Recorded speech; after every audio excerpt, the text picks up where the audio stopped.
हम लोगों के अंदर धर्म और जाति का जहर इतना डाल दिया गया है, इतना डाल दिया गया है, उसको तोड़ने में बाबा साहब टूट गए, उसको तोड़ने में मान्यवर कांसीराम टूट गए, उसको तोड़ने में पेरियार की क्षमता खत्म हो गई। ये आसान नहीं है।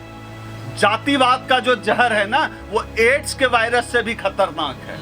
ये ऐसे इतनी आसानी से नहीं जाने वाला है। ये जो धर्म की अफीम है, ये दुनिया का सबसे खतरनाक नशा देती है। इन मनुवादियों ने ये अफीम हमारे समाज के अंदर डाली है और उस अफीम का इलाज, उस नशे का इलाज अम्बेडकरवाद। जाति का नेता नहीं चाहिए, जाति की बात करने वाला नेता चाहिए। अगर जाति का नेता से काम चल जाता तो जो राष्ट्रपति बने थे हमारे कोविंद जी, उनके साथ जब वो राष्ट्रपति थे सबसे अधिक दलित उत्पीड़न हुए। आप देखिए आदिवासी उत्पीड़न की घटना। राष्ट्रपति, जिस दिन राष्ट्रपति बनाया गया आदिवासी महिला को, उस दिन से आप देख लीजिए, हम लोग तो समझ गए अब आदिवासियों का बंटाधार होने से कोई नहीं रोक सकता। ये बीजेपी की पॉलिसी है। और उत्तर प्रदेश का जंगल राज आप देख लीजिए, हाथरस से लेके लखीमपुर खीरी तक क्या हालत है दलितों की। वहां जंगल राज नहीं दिखेगा, क्योंकि वहां ठाकुर का शासन है, क्योंकि वहां सवर्ण का शासन है। जहां सवर्ण का शासन होगा वहां मंगल राज, और जहां बैकवर्ड का शासन होगा, बहुजन का शासन होगा, वहां जंगल राज। यह खेल मीडिया का बनाया हुआ परसेप्शन है, क्योंकि यह मीडिया अच्छी तरह से समझती है। ये लोग जब सत्ता में आते हैं तब इनका खेल खराब होने लगता है। तब आरक्षण की बात होती है, निजीकरण के खिलाफ लड़ाई की बात होती है, हक की बात होती है, दलित उत्पीड़न के खिलाफ बात होती है, रोजगार की बात होती है, संविधान और लोकतंत्र की बात होती है। और इनको खेल करना है धर्म के नाम पर वोट वसूलने का। तो इनके धर्म की काट जाति से। असल में क्या है कि बेगूसराय में जो घटना हुई है, बेगूसराय से सांसद हैं भाजपा के सांसद गिरिराज सिंह। गिरिराज सिंह के संसदीय क्षेत्र में जिस जाति से गिरिराज सिंह आते हैं, उस क्षेत्र में तमाम जितने भी अपराधी हैं, वो तमाम अपराधी गिरिराज सिंह की जाति भूमिहार जाति से आती है। और भूमिहार जाति के जितने भी अपराधी दबंग हैं, जब से ये भाजपा के नेता गिरिराज सिंह वहां से सांसद बने हैं, तब से वहां के भूमिहार अपराधियों के हौसले बुलंद हैं। और अगर इस मामले की गहराई से जांच की जाए, हो सकता है, मैं दावे के साथ नहीं कर सकता हूं, लेकिन हो सकता है कि उनकी जाति का कोई उनका करीबी, कोई भाजपा का जानने वाला वो अपराधी निकले। और साजिश तो यह सरकार इस स्तर पर, यहाँ तो जज लोया भी हो जाता है, इस देश में जज की हत्या हो जाती है, तो कौन सी बड़ी बात है।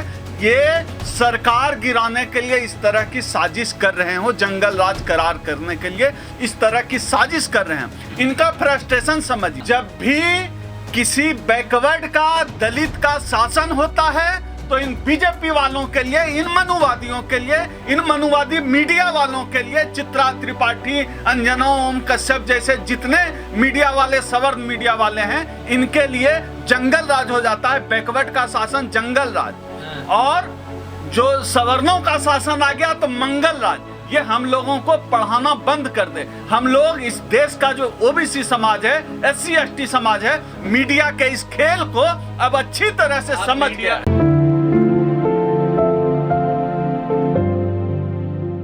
सरकार के फेल्योर का सवाल ही नहीं, वहां तो जांच का विषय है। जो मैं फिर से बता रहा हूं, जिस भौगोलिक क्षेत्र में वह घटना हुई है, वहां के सांसद गिरिराज सिंह हैं। गिरिराज सिंह की जाति भूमिहार, और उस पूरे भौगोलिक क्षेत्र में सारे भूमिहार जाति के अधिकतर अपराधी हैं। तो जांच होनी चाहिए इस बात की कि जब से वो सांसद बने हैं, मिनिस्ट्री में आए हैं, तब से उस इलाके के भूमिहार अपराधियों के हौसले बुलंद हैं। ये लोग तो जज की हत्या कर देते हैं, ये लोग सरकार गिराने के लिए क्या क्या नहीं करते हैं। मुझे तो उसमें ये लग रहा है, बिहार के बेगूसराय वाली घटना में, कि इस घटना में भाजपा का हाथ है। इस मामले की निष्पक्ष जांच होनी चाहिए कि कहीं भाजपा का तो हाथ नहीं है, कि वो कर तो कुछ नहीं पा रहे हैं। क्योंकि जब से तेजस्वी डिप्टी CM बने हैं, सरकार बदली है, बीजेपी सरकार से हटी है, वहां रोजगार की बात हो रही है, जाति जनगणना की बात हो रही है, OBC आरक्षण की बात हो रही है, मंडल कमीशन के मंडल आयोग के सिफारिशें लागू होने की बात हो रही है। यह खटक रहा है भाजपा को। यही जो खटकन है, यह मुझे बड़ी साजिश लगती है कि सरेआम बेगूसराय में यह जो घटना हुई है, इस घटना के पीछे वो लोग शामिल हैं, उस राजनीतिक दल के लोग शामिल हैं जिन्होंने बाथे नरसंहार कराया, जो रणवीर सेना को फंडिंग करते थे, वो लोग ये नहीं करवा सकते क्या? जांच होनी चाहिए ऐसे लोगों, और ऐसे सुशील मोदी जी की भी जांच होनी चाहिए। भाजपा के कई बड़े नेताओं का नाम उन नरसंहारों में भी आया था जब दलितों का नरसंहार हुआ था। तो जांच होनी चाहिए, और मैं पूरे यकीन के साथ कहता हूं कि अगर निष्पक्ष जांच हुई तो इनका कोई न कोई साठ गांठ जरूर निकलेगा। यह साजिश है बिहार में पिछड़ों की सरकार को बदनाम करने की। असली जंगल राज तो उत्तर प्रदेश में है। क्या हो रहा है वहां? लखीमपुर खीरी में क्या हुआ? हमारी 2 दलित बहनों की जो है हत्या कर दी गई। क्या हो रहा है उत्तर प्रदेश में? हाथरस में क्या हुआ? और जो बीजेपी कार्यकर्ताओं ने पुलिस के साथ किया है, इतनी बेरहमी से पुलिस की पिटाई की है, वो एकदम अपराधी लग रहे हैं। पुलिस के साथ ऐसा व्यवहार, पीट रहे हैं, लाठी डंडों से पीट रहे हैं। क्या इनके घर में कोई नहीं है? कोई संवेदना नहीं है भाजपा संघ वालों को?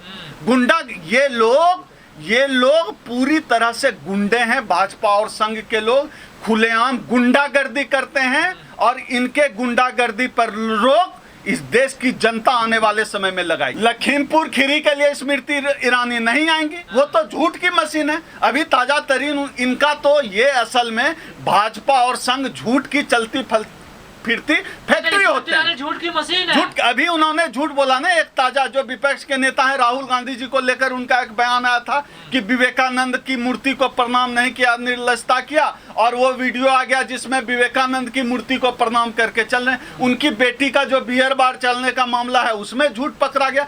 ये उनका जो ये डिग्री है कौन सा पता नहीं, ये लोग किस यूनिवर्सिटी किस ग्रह की डिग्री है, इतना झूठ ये लोग बोलते हैं। वो जवान फिसल जाते हैं। नहीं, बीजेपी वाले बोले तो जुबान फिसल गई, बाकी लोग जो बोल रहे हैं झूठ। मतलब तो प्रधानमंत्री जी की तो रोज ही जवान फिसल रही है। कहां से डिग्री लेकर आए हैं? Entire political science. इस पृथ्वी पर, इस ग्रह पर तो ये डिग्री कहीं नहीं पाई जाती है। कैम्ब्रिज से लेकर भागलपुर और बनारस और जेएनयू जैसे विश्वविद्यालय में। पता नहीं मोदी जी हो सकता है एलियन होंगे, दूसरे ग्रह से डिग्री लेकर आए हैं। डिग्री पर बात इसलिए हो रही है क्योंकि झूठ बोलते हैं, ये उनके झूठ पर बात हो रही है। उनके जन्मदिन से जनता को क्या फायदा होना है? उन्होंने 8 साल में, इस 8 साल में उन्होंने देश की जनता को तबाह और बर्बाद कर दिया है। सबसे अधिक मार अगर पड़ी है मोदी जी के अताताई की मार पड़ी है, उस देश के दलितों, पिछड़ों, आदिवासियों, अल्पसंख्यकों और महिलाओं पर मार पड़ी है मोदी जी के। जितना उन्होंने अत्याचार किया है इस समुदाय के ऊपर, इसलिए हमें बोलना पड़ेगा, क्योंकि हम बाबा साहब को मानते हैं, बाबा साहब के संविधान को मानते हैं, इस देश के लोकतंत्र को मानते हैं। आज हमारा मानना है इस देश में संविधान को बचाने की जिम्मेदारी, लोकतंत्र को बचाने की जिम्मेदारी इस देश के अम्बेडकरवादियों की है। इसलिए हम लोग आखिरी दम तक लोकतंत्र को बचाने के लिए, संविधान को बचाने के लिए लड़ते रहेंगे। पहले हिंदू की परिभाषा तो तय हो जाए, कौन है हिंदू? आरएसएस का चीफ 100 साल में सिर्फ ब्राह्मण होता है। आप भी तो हिंदू हैं। फिर हमको किसी दलित को आरएसएस का चीफ बनाओ, किसी आदिवासी को आरएसएस का चीफ बनाओ, किसी महिला को आरएसएस का चीफ बनाओ, तब न जाने यादव को बनाओ, गुर्जर को बनाओ आरएसएस का चीफ, तब तो मानेंगे कि हिंदू राष्ट्र है और हम भी हिंदू हैं। आप जज क्यों नहीं बना रहे? वाइस चांसलर क्यों नहीं बना रहे? जेएनयू जैसे विश्वविद्यालय में, तमाम सेंट्रल यूनिवर्सिटीज में एक भी वाइस चांसलर क्यों नहीं है ओबीसी का, दलित का? क्यों नहीं है? योग्यता नहीं है। कोई भी योग्यता क्या होती है? जो बच्चा अभी मांग रहा है आपसे चौक चौराहे पर 10-5 रुपया, उसका इंग्लिश स्कूल में, कॉन्वेंट में एडमिशन करवा दीजिए। फिर देखिए कम से कम वो इंजीनियर तो जरूर बनेगा। और जो बच्चा करोल बाग के पब्लिक स्कूल में पढ़ता है, उसका सरकारी स्कूल में एडमिशन कराइए जहां गांव का दलित पढ़ता है। सब योग्यता का तेल निकल जाएगा। योग्यता तो अवसर का नाम है, जिसको अवसर मिला वो योग्य है।